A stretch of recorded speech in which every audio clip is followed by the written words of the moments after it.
Hello, I am here today to tell you why you need wildlife in your middle schools. Wildlife is a parachurch organization that works with kids in early adolescence, so we're looking at the middle school ages of 11 to 14. If you look back in history, adolescence hasn't always been a thing. In antiquity, we would see people existing as clans and tribe, where the whole of who you were was enveloped in the group you belonged to. Then we moved to the Middle Ages with the emergence of feudal systems and nation states, where there are more institutions affecting your identity. And then to Enlightenment, where science became top notch, where there was the emergence of modern psychology, and where the individual was over society. The issue, as we've moved from a group to a self, is that self discovery actually happens alone, because the groups that were in place to help someone transition from childhood to adulthood have broken down, and now we have adolescence as both a stage, but also adolescence of people who are kind of left alone as they navigate moving from childhood to adulthood. Now that we have people entering into adolescence, there are three main tasks of adolescence that middle schoolers will just be entering into. They will be identity, who am I? Autonomy, do the decisions that I make matter? And belonging, where do I fit in? And all of these things are there to help an adolescent figure out how to become a self.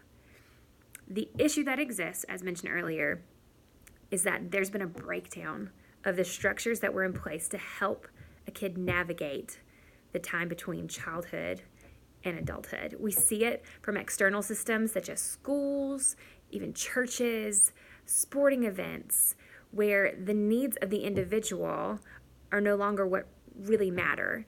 What's being perpetuated are the needs of the organization.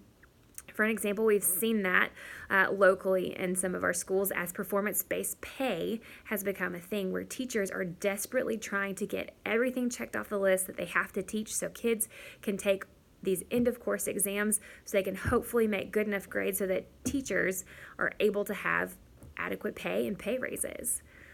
But the problem then is that teachers are so stressed out about meeting all the standards being placed on them that they're not able to care for kids as individuals. We see it in our families as what's become more important than the welfare and emotional needs and support and development of a child. It's really the needs of the parents that have become the most important part. But over and over again, what we see is that things that were in place to help with kids, their welfare, their development, are now not concerned with the kid. They're concerned about their own goals. And what happens is by the time that a kid has reached high school, they have been pushed and prodded and molded in such a way that they believe that their value is in how they are able to serve someone else's agenda. And so why is ministry to early adolescents important? Because they haven't reached that place yet. They are not so disinterested in adults and thinking that adults are out there to get them that they don't trust adults yet. And in fact, adolescents have a longing that parents and adults could teach them how to go from childhood to adulthood, but there aren't adults present to do so. So wildlife can actually fulfill this niche that is needed, where adults can come into the life of kids and help them as they navigate this season. Early adolescence is the first time that a kid is stepping out away from their family. It's a stressful time for kids. They are anxious, they are sensitive, they're emotional, they're self-conscious. They always think everyone's eyes are on them. They need a safe place where they feel like they belong and they can begin to exercise their own choices. How do we help adolescents become the renewed people of God? Well, first we can teach them what they were created for. God created us, all people, for worship, autonomy, and completing relationships. These are things we can't not do, as a friend of mine once said. We were created to give ourselves to something that is bigger than us. We are created to give over our allegiance to something. We were created with power to help shepherd creation forward, to move things in a positive direction. And we were created to be in relationships. They're really the building blocks for all human community. And it's in these relationships that we actually get a part of the identity that we're looking for. The unfortunate part is that sin has distorted these things. We see that instead of worship and allegiance, idolatry entered the world, where people give themselves to something that is lesser than God. That there's oppression, where people choose to make others feel less than themselves so that they can try and feel better about who they are. And exploitive relationships, where it is no longer about dignity or the identity of another, but is about getting your own needs met.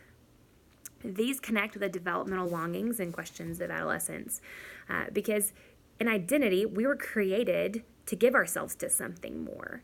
We were created to give our relationship to something bigger than ourselves, and that's how you can get worth. We are created to exercise our power in the world, which is where autonomy ties in.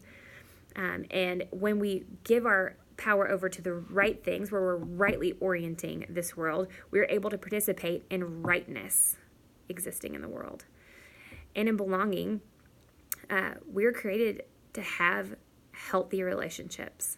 And it's through healthy, completing relationships that we're able to restore dignity to people.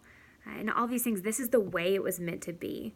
When people feel their worth, when there's rightness being restored and where there's dignity, that is where we can experience flourishing the way that God wanted the world to be. Shalom. How can we address this and provide these things? I think it's providing opportunities for early adolescents to learn how to appropriately orient themselves to God, whether that be in spiritual disciplines that are appropriate for their age. That would be also an inclusion into a ministry body, a safe place to feel included, to belong, and have healthy relationships both with adults as well as peers.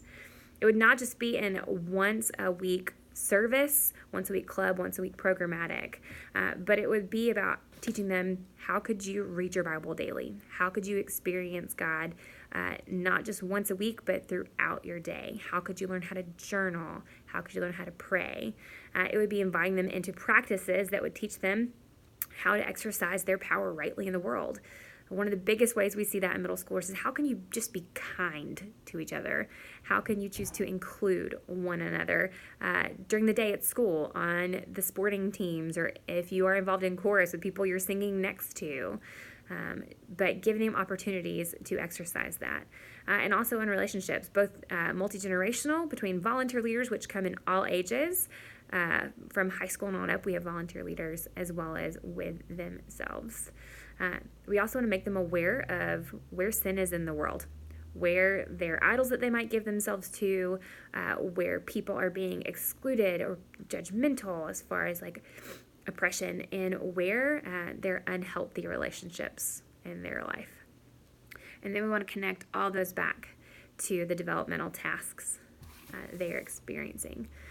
You might ask, well, what method? How does this work? I'm so glad you asked that question.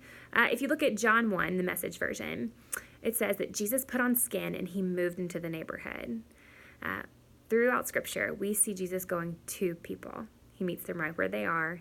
He talks with them, interacts with them. He eats with them. He spends time with them. This was the way of Jesus, and it should be the way with our staff and volunteers. Before we ever attempt any programmatic effort, we must first go out into the world of kids, meet them where they are, befriend them, spend time with them, show them adults are out there who are for them. This could look like many different things. Reshelving books at the middle school. You get great FaceTime with kids as you're helping the librarian out. Attending choral performances or sporting events, going to school plays, chaperoning dances, choosing to be a lay coach. And then after you meet and befriend kids, going with them to Starbucks, going to watch a movie. Wherever it is, we're going because Jesus went. And then Jesus sent out other people to do the same. The programmatic side of ministry should only be from the overflow of relationships that have been built. We have the chance to meet kids before high school, because in high school, they're going to ask the question, do I like you? It's a prime time in middle school for adults to show up where they can see adults care about them and answer the question that middle schoolers are facing. Do you like me? Yes. Yes, we do. We like you. You are safe and you matter. You belong. That is what's going to speak to what is going on inside them. And that makes the rest of ministry so much more effective. As a parachurch organization, the goal in Wildlife is going to meet kids, build relationships with them, invite them to Wildlife Club and camp where they'll be part of inclusive games and hear messages specifically designed for where they're at developmentally. They're going to be a part of small groups called campaigners if they want, where they have a safe place to continue to ask questions and process their thoughts about who Jesus is and how they might be able to live out their faith. And then the goal is going to be that after they show up, that they're greeted, they're brought in, they feel welcome, they feel at home. And as they continue to progress in their faith, that we can help them find a local church to be a part of. First with their family, if their family goes to church, and if not, they can go with one of their volunteer wildlife leaders. Because we want middle schoolers to be an active participant in their church, not a passive consumer, but an active participant, because they also have a place in the body. We want adolescents to understand that God is actively working to reconcile, renew, and rescue his creation. This happens through the work of Jesus on the cross and through his resurrection, and now in us as his agents for change in the world.